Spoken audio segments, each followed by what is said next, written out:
Bismillahirrahmanirrahim. Assalamualaikum warahmatullahi wabarakatuh. Pertemuan kali ini kita masih membahas tentang perencanaan sumber daya manusia. Jadi ini kelanjutan dari part sebelumnya. Selanjutnya kita akan membahas tentang alat dan teknik perencanaan sumber daya manusia. Ini yang pertama adalah succession planning. Succession planning ini sangat berguna dalam perencanaan sumber daya manusia. Dalam succession planning dilakukan identifikasi orang tertentu yang mengisi posisi utama. Jadi intinya adalah penggantian posisi-posisi yang penting, terutama posisi-posisi di top management. Nah, ini adalah biasa disebut dengan organization replacement chart. Jadi nanti membuat chart seperti top management itu seperti siapa, kemudian middle itu siapa, nah kemudian yang low management itu siapa, nah kemudian dicari potensi-potensi penggantinya itu siapa, dibuat chart berdasarkan struktur organisasi yang sudah ada. Itu namanya succession planning. Itu alat dan teknik perencanaan sumber daya manusia. Jadi mencari pengganti pejabat yang sudah ada dengan menunjuk pejabat yang baru yang berpotensi untuk merubah organisasi sehingga mencapai tujuan organisasinya akan lebih cepat atau lebih efektif. Nah, itu adalah succession planning berdasarkan organization replacement chart. Selanjutnya, ini komitmen manpower planning, pendekatan yang relatif baru pada desain perencanaan sumber daya manusia untuk mendapatkan pemikiran dan keterlibatan para manajer dan bawahannya dalam perencanaan sumber daya manusia. Jadi manpower itu karyawan itu dilibatkan untuk berkomitmen membuat sebuah perencanaan sumber daya manusia. Jadi semua antara manajer dan bawahannya berkumpul, kemudian membuat kesepakatan, membuat perencanaan berkaitan perencanaan sumber daya manusia. Nah, upaya ini untuk meningkatkan dan mendorong pemikiran para manajer serta bawahannya. Jadi ada komitmen antara manajer dengan bawahannya, sehingga komitmen manpower tersebut semakin solid sehingga tujuan organisasi akan tercapai. CMP ini menyediakan pendekatan sistematis untuk perencanaan sumber daya manusia. Nah, ini menghasilkan 3 buah laporan yang memasuk informasi. Yang pertama, pasokan kesiapan dipromosikan dan status penetapan siap karyawan. Jadi, berdasarkan kumpulan tadi, kemudian kesiapan yang dipromosikan siapa dan status penempatan setiap karyawannya. Tapi harus ada keterlibatan para manajer dan bawahannya. Kemudian permintaan organisasi yang dimunculkan dari posisi baru atau turnover dan proyeksi lowongan kerja yang untuk setiap nama pekerjaan. Jadi nanti dibicarakan bersama-sama antara manajer dan bawahan berdasarkan munculnya posisi baru. Ada nggak yang turnover itu adalah perputaran, baik keluar, ada yang di PHK atau resign, atau ada kemungkinan membuka lowongan baru, nanti rekrutmen lagi baru di posisi-posisi pekerjaan yang mungkin kosong. Jadi itu melibatkan bawahannya juga. Kemudian keseimbangan status antara pasokan dan permintaan, mencakup nama, pekerjaan, dan lokasi yang sesuai untuk promosi. Jadi permintaan dari bawahan atau berkaitan dengan banyaknya pekerjaan. Jadi karena pekerjaannya itu banyak sehingga harus ada penambahan karyawan lagi. Sehingga kita harus mencari nama pekerjaan. Jadi beban intinya adalah dari beban pekerjaan, kemudian nama pekerjaan dan lokasi sesuai dengan promosi. Jadi disesuaikan dengan jika naik jabatan maka disesuaikan dengan lokasinya. Selanjutnya ini adalah analisis rasio. Jadi berdasarkan analisis, berdasarkan mengukur kemampuan dari SDM-nya, apakah siap atau enggak untuk dipromosikan. Jadi kita melalui informasi-informasi yang ada kemudian diukur atau berdasarkan data-data yang ada, bagaimana kinerjanya dari personel tersebut atau manpower tersebut atau karyawan tersebut, sehingga ada data untuk mendukung bahwa kemampuan sumber daya manusia itu baik knowledge, skill, attitude, dan personality-nya baik sehingga dapat dipromosikan. Jadi analisis rasio itu ada dua pemikiran dalam mendasari analisis rasio dalam menggunakan perencanaan sumber daya manusia. Jadi yang pertama adalah organisasi mampu meningkatkan potensi orang-orang agar bisa dipromosikan. Jadi organisasi dapat menemukan potensi atau keunggulan dari orang-orang yang dapat dipromosikan. Yang kedua, organisasi tidak mampu meningkatkan potensi orang-orangnya agar dapat dipromosikan dan tidak mampu mengidentifikasi pendukungnya yang akan menggantikan orangnya yang saat ini sedang menjabat jabatan tertentu. Jadi dari identifikasi yang pertama adalah organisasi mampu meningkatkan potensi orang-orangnya agar siap dipromosikan saat ini atau di masa mendatang dalam waktu yang tidak lama dan mampu mengidentifikasikan pendukungnya. Jadi ada yang bisa menggantikan orang yang sudah menjabat saat ini sehingga ditemukan potensi tersebut ditemukan sehingga yang menjabat saat ini bisa digantikan oleh pendukung sebelumnya. Terus kemudian yang kedua ini tidak menemukan potensinya, tidak mampu meningkatkan potensinya orang-orangnya agar dapat dipromosikan dan tidak mampu mengidentifikasikan pendukungnya untuk menggantikan orang tersebut yang sudah menjabat saat ini. Jadi nggak ada potensi yang ditemukan. Itu analisis rasio. Jadi ada temuan adanya potensi dan tidak adanya potensi. Ada rasio, dua rasio.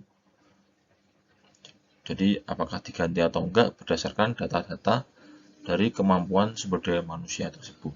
Selanjutnya, nah ini adalah kerangka waktu perencanaan sumber daya manusia. Jadi ada kerangka perencanaan sumber daya karena perencanaan sumber daya manusia terkait erat dengan proses perencanaan organisasional. Nah, ini perlu adanya kerangka waktu perencanaan sumber daya manusia yang dicakup oleh perencanaan organisasional. Biasanya itu perencanaan organisasional diklasifikasikan jangka pendek itu 0 sampai 2 tahun. Kalau menengah itu 2 sampai 5 tahun. Kemudian panjang itu di atas 5 tahun. Kalau perencanaan SDM karena dasarnya dari perencanaan organisasional itu maka kerangka waktu perencanaan organisasional itu menjadi dasar perencanaan sumber daya manusia. Jadi tetap berdasar pada perencanaan sumber daya manusia. Berarti berdasarkan itu pendeknya tetap 0 sampai 2 tahun. Biasanya kan kalau dalam suatu perusahaan nih ada kontrak 0 sampai 2 tahun, kemudian ada perencanaan lagi setelah itu 2 sampai 5 tahun nanti pegawai tetap dengan staf biasa, nanti di atas 5 tahun sudah bisa naik jabatan. Nah, itu berdasarkan kerangka waktu itu seperti itu contohnya. Selanjutnya, nah ini menurut Mills 1976 ada 5 kondisi yang ada di antara dua ujung kontinum berkaitan dengan perencanaan sumber daya manusia. Kondisi pertama itu perusahaan tidak memiliki perencanaan bisnis jangka panjang dan sedikit melakukan atau tidak melakukan sama sekali perencanaan sumber daya manusia. Jadi yang penting organisasinya jalan aja, nggak pakai pemikiran jangka panjang maunya seperti apa, tapi yang penting jalan dulu aja, nanti berdasarkan kasus-kasus atau masalah-masalah yang ada baru diperbaiki by case. Kemudian kondisi kedua adalah perusahaan memiliki perencanaan jangka panjang tapi cenderung ragu-ragu melakukan perencanaan sumber daya manusia.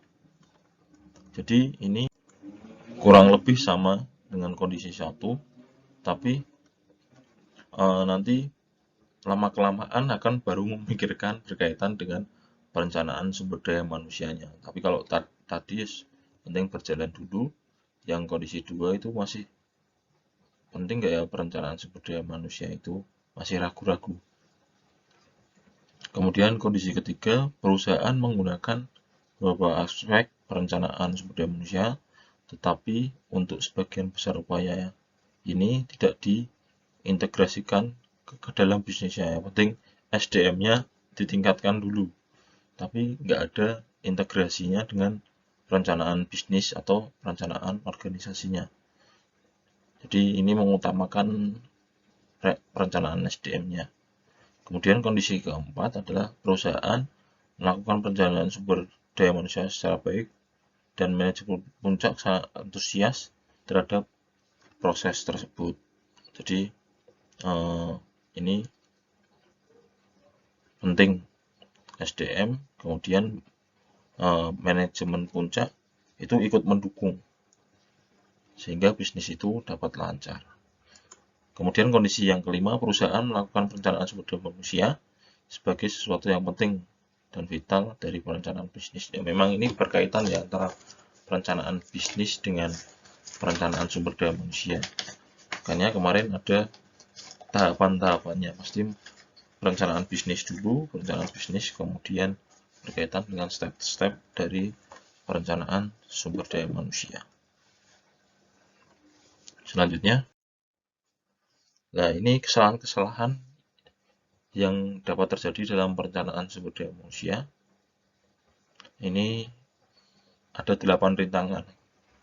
Yang pertama, krisis identitas. Jadi krisis identitas ini cenderung ambigu atau ketidakjelasan berkaitan dengan gaya kepemimpinan atau gaya manajemen. Nah, ini biasanya bawahan akan bingung gimana sih arah manajemen ini, gaya manajemen ini. Jadi ada krisis identitas. Kemudian yang kedua ada dukungan top manajemen. Nah, kalau dukungan top manajemen itu biasanya dukungan top manajemen ini memang penting karena dengan adanya dukungan ini SDM mendapatkan kelayakan dan kerjasama.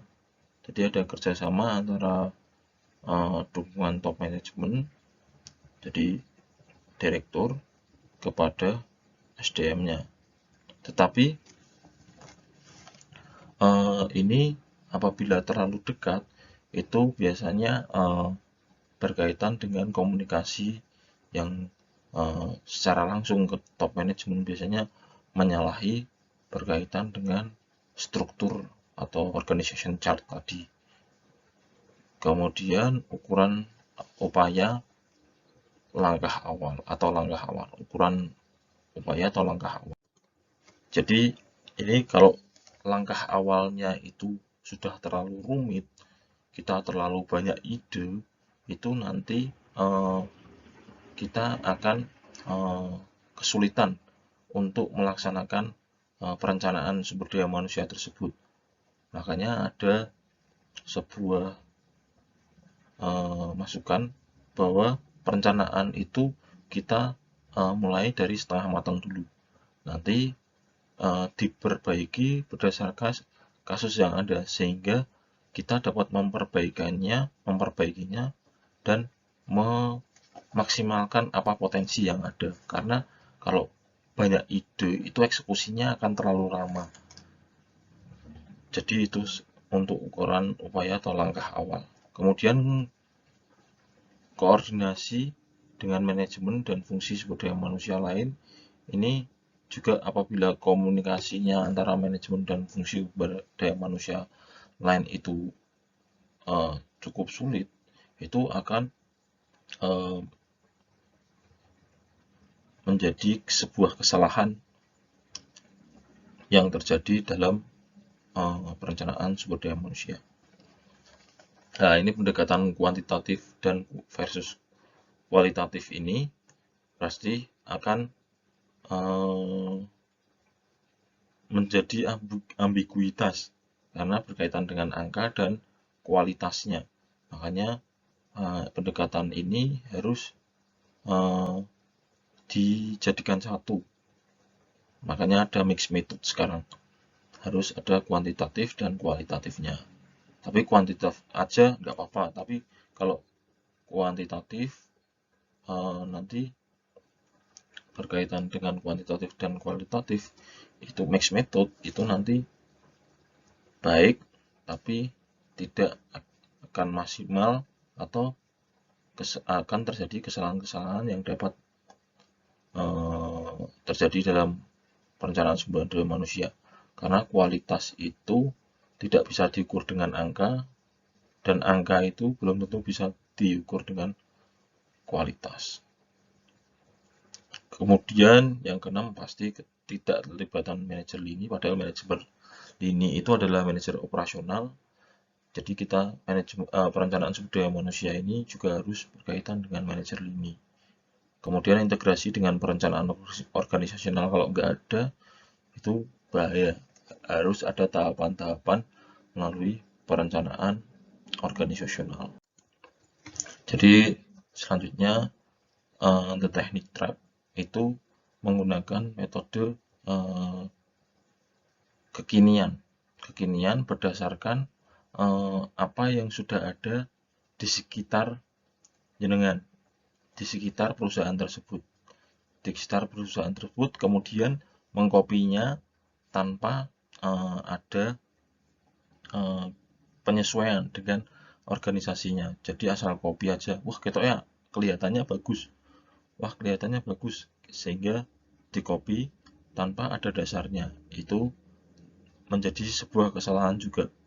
Oh perusahaan A sudah menerapkan perencanaan sumber daya manusia seperti ini kemudian diterapkan di perusahaan belum tentu itu sama belum tentu itu sesuai lah itu perlu adanya penghindaran karena itu menjadi kesalahan yang dapat terjadi dalam perencanaan sumber daya manusia. Mungkin cukup sekian dari saya, kurang lebihnya mohon maaf apabila saya ada salah-salah kata. Tetap jaga kesehatan, tetap patuhi protokol kesehatan. Semoga pandemi ini cepat berakhir. Silahkan jangan lupa absen. Mungkin cukup sekian dari saya. Wassalamualaikum warahmatullahi wabarakatuh.